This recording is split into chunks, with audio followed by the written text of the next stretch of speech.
येथील अमुदान कंपनीतल्या स्फोटाप्रकरणी मुख्य आरोपीला अटक करण्यात आली आहे। नाशिकमधून आरोपी असलेल्या मालती मेहता या महिलेला अटक करण्यात आली आहे। तिच्यावर सदोष मनुष्यवधाचा गुन्हा दाखल करण्यात आला आहे। मालती मेहता या अमुदान कंपनीच्या मालकीण असून स्फोटाच्या घटनेनंतर त्याने नाशिकमधल्या नातेवाईकाकडे आश्रय घेतला होता।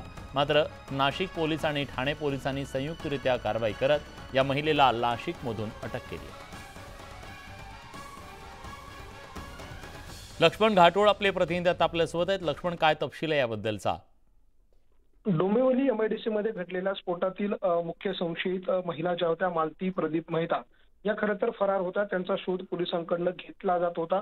या सगळ्यानंतर तांत्रिक विश्लेषणाच्या आधारावरती मुख्य आरोपी जे आहेत मालती मेहता यांना नाशिक मध्ये ताब्यात घेण्यात आले। नाशिक पोलिसांनी या सगळ्या प्रकरणामध्ये मालती मेहता यांना नाशिकच्या पंचवटी परिसरामधून ताब्यात घेतलेलं आहे। खरं तर घटना घडल्यापासून मालती मेहता ज्या आहेत त्या फरार होत्या। त्यांच्यावरती सदोष मनुष्यवधाचा गुन्हा जो आहे तो देखील दाखल करण्यात आलेला होता आणि या सदोष गुन्ह्या प्रकरणात त्यांच्यावरती ही कारवाई जी आहे ती नाशिक पोलिसांनी केलेली आहे।